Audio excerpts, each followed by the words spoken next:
then the mist comes back again. Maybe one last little flurry of mist.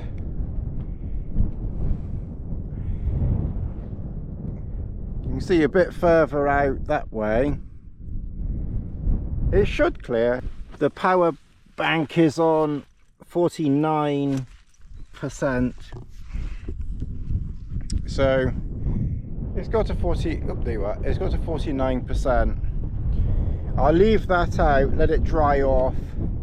I'll put that away later on, so it's one less thing to do in the morning. Not even 5 o'clock yet, and it's obviously not dark until 9, so we're not exactly short of time, that is for sure. One thing that I forgot to do yesterday, and that was to film taking the Acto down, so I'll make sure that I remember to film taking the Enan down.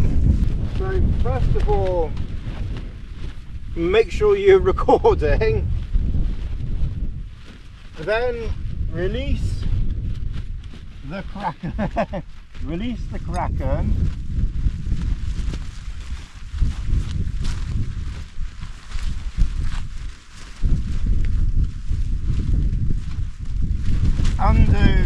Loosen that cord, and then what I like to do is to carefully just drop that down so it's not flapping in the wind.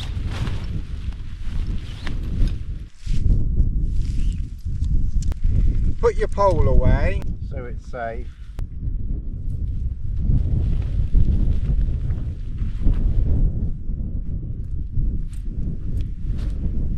Pull out the pegs. Obviously just make sure it doesn't blow away, as you've got a peg each end.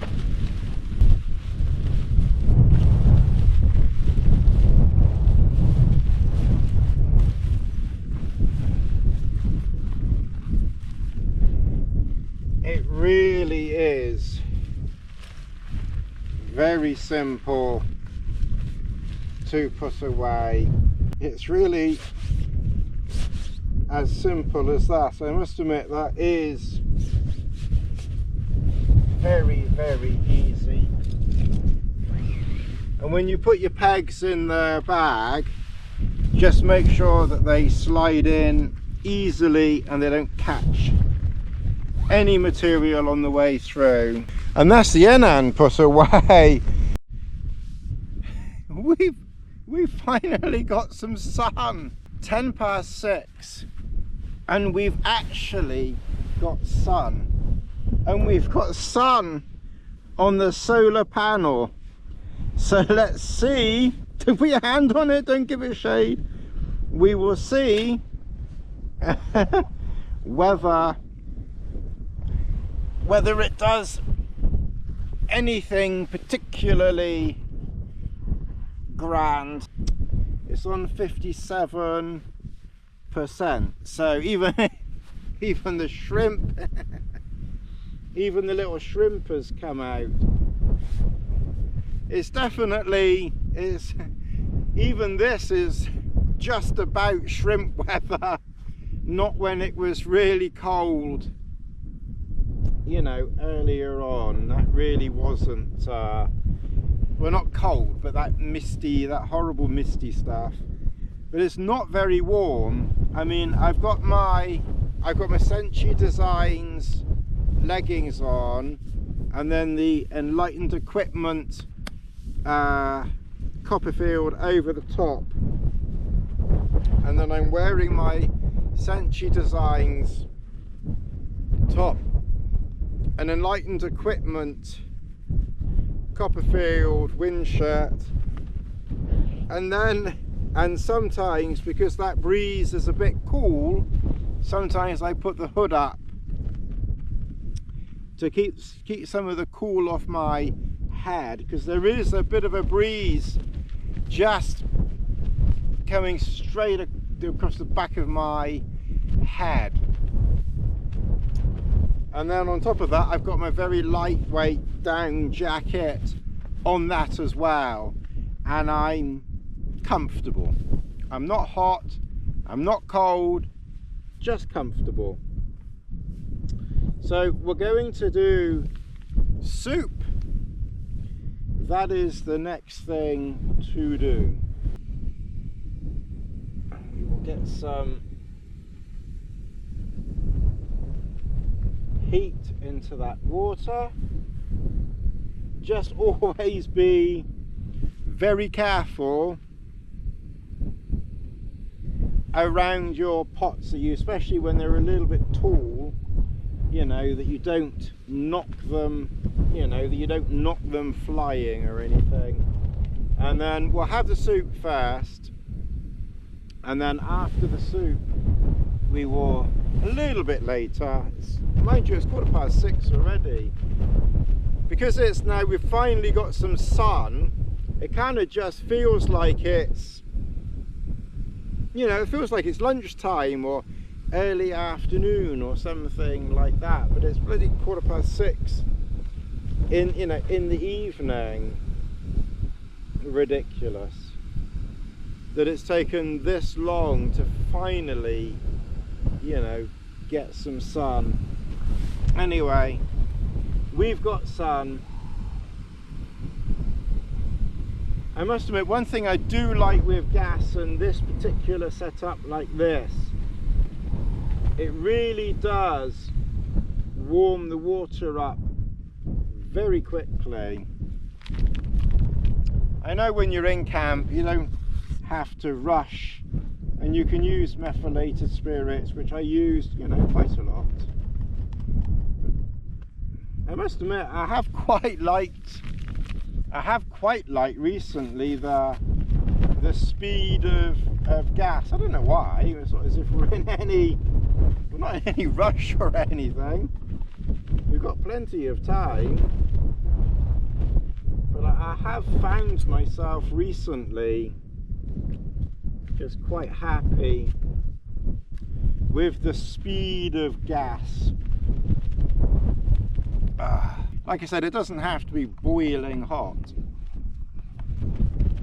just hot enough.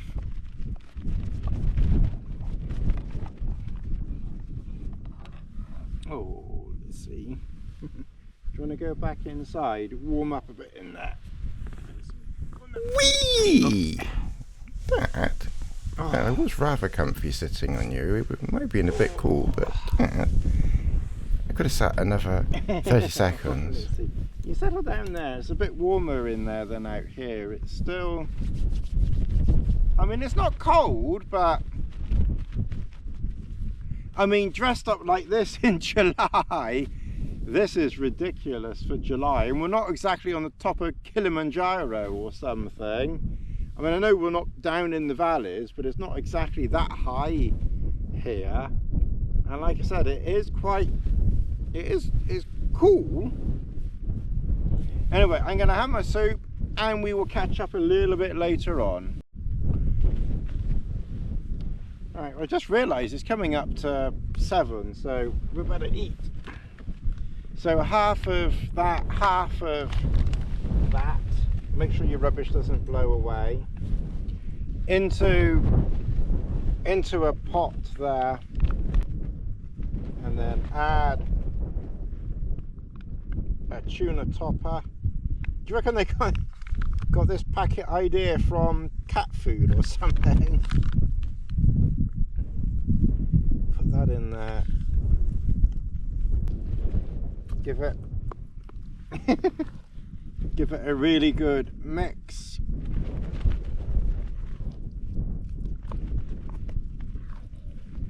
And that is, I have to say, a pretty decent meal.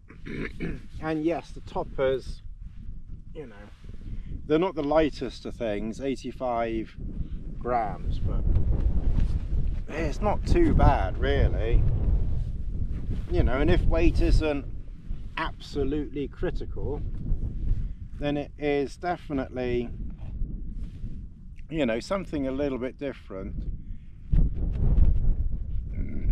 Oh me. And it's a good mix too, you know, mixing mash and the couscous, because you get the flavour of both. You have had your food, Lizzie. Have that bit there.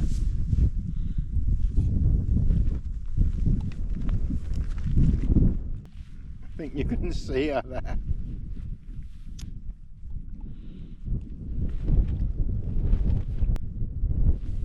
They're nice. That was really nice. I did enjoy that.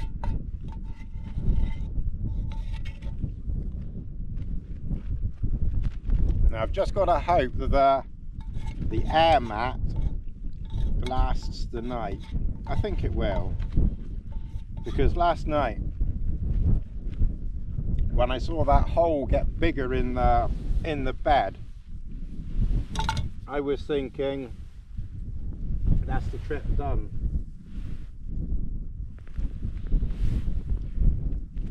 And when I woke up this morning, I was thinking, am I going to pack it in and get going? Because the plan was always to be here today. Oh, pardon me, that's one for Don. You can resubscribe now, Don. Yeah, where were we before I rudely interrupted myself? Yeah, and then I woke up and the weather was so miserable this morning, I just really didn't fancy moving in that weather. And I could see that the hole in the bed hadn't got any bigger, so fingers crossed that it will see me through tonight. Oh, it's from my neck. 7 o'clock. Oh, little Lizzie. You better have some more drink, Lizzie. You got your drink there.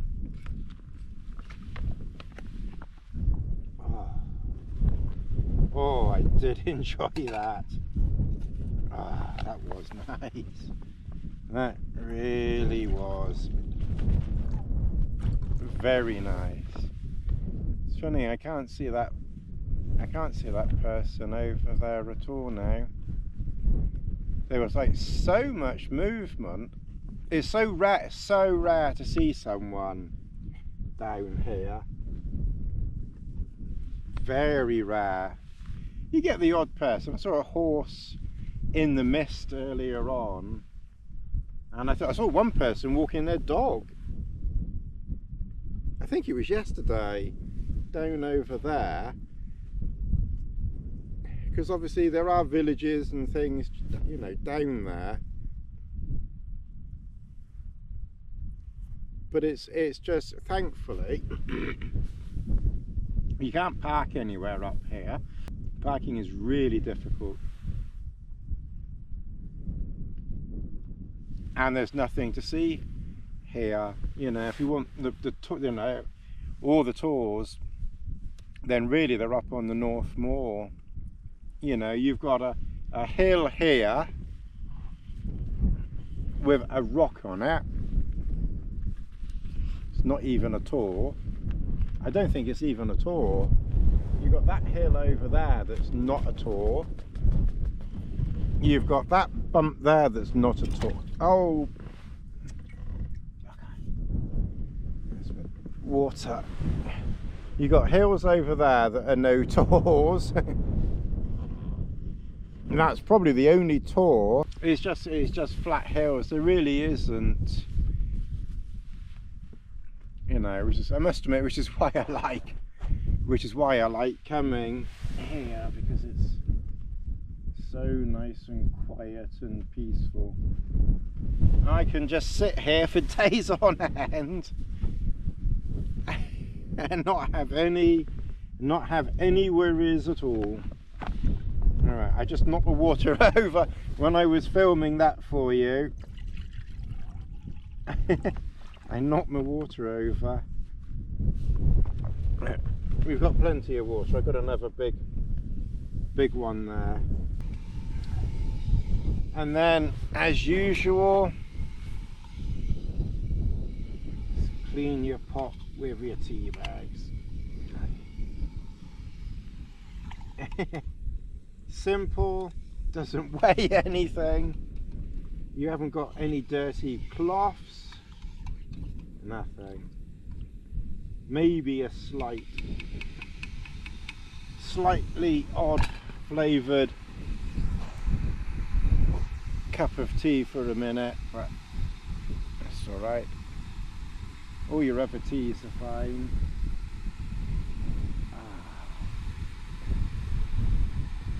So tonight we're going to the first night we had in the Acto, which I pitched there, and then we had the Enan, which I pitched over there, just over there, and then tonight we've got in the Soulo Dartmoor. So check out Chris Townsend's books, blog, YouTube channel, because he was kind enough to lend me the Soulo. Oh fuck me. Oh.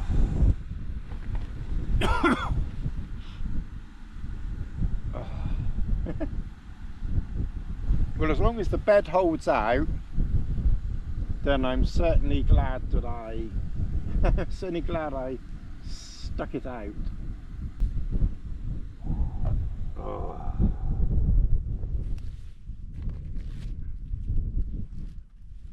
We've got to start putting rubbish away soon. Oh, let's see.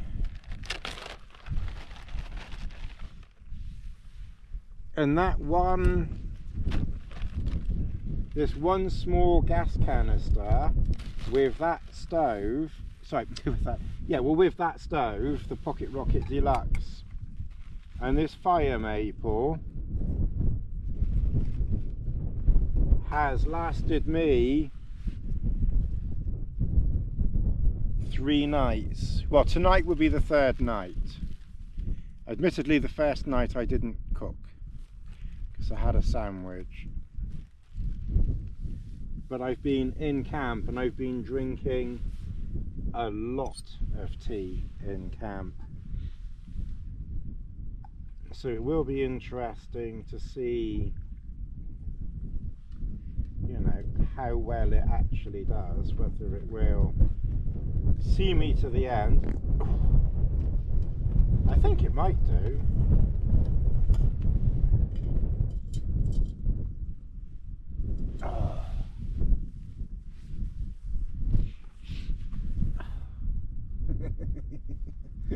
It's the compo of camping out here.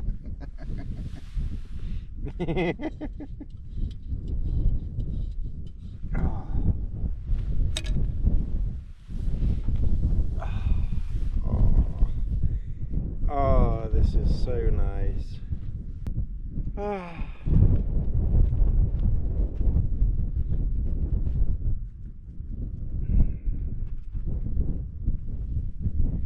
It's funny, really. I try not to think about Lassie so much. I mean, she's safe at home. I've spoken to Mum. She's doing fine at home, and on the whole, I'm doing okay. Because, like I said, I'm trying not to concentrate on her or think about her too much. But sometimes it kind of just pings into your mind, especially this spot, because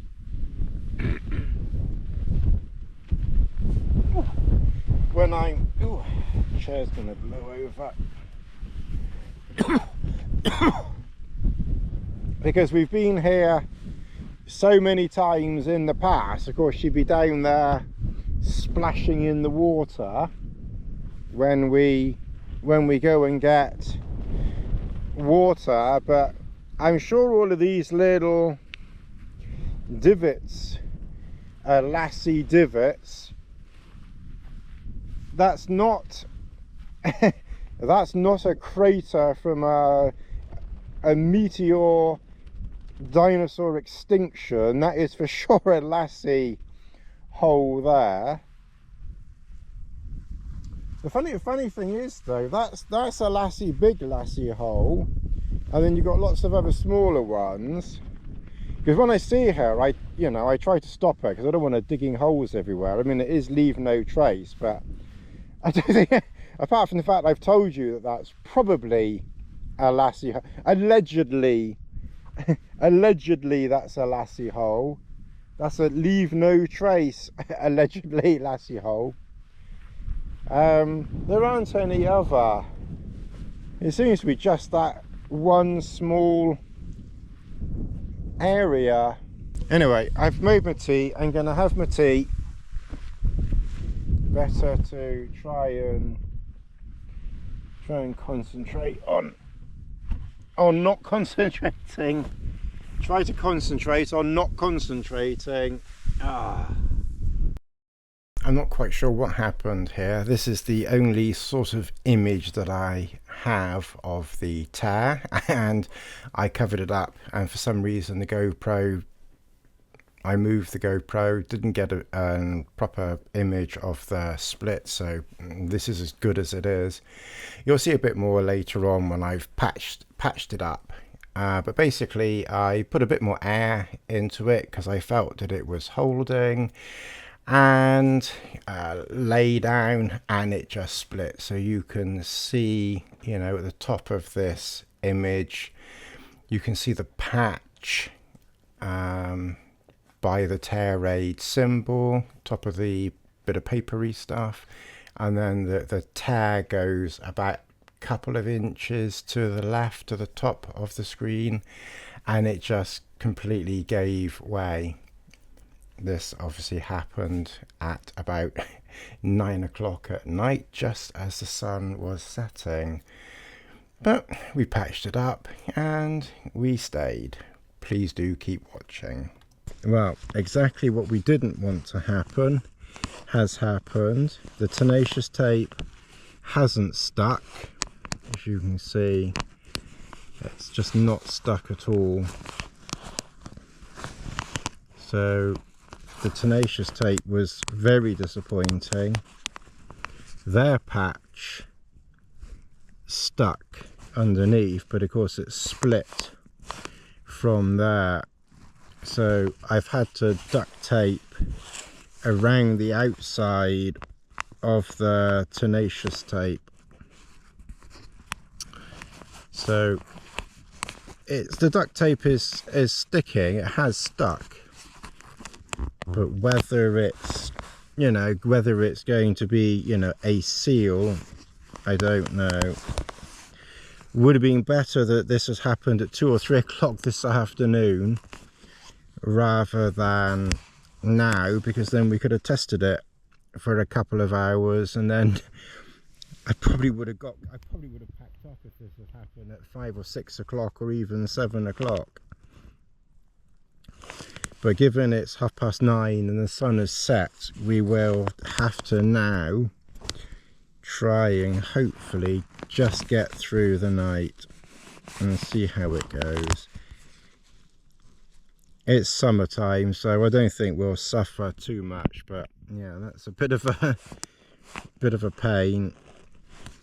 Maybe a bit my fault because I did puff a bit more air in, but I was kind of hoping that it might have held, but given how big that crack was there, it's probably not really surprising that it just split all the way across with the extra pressure.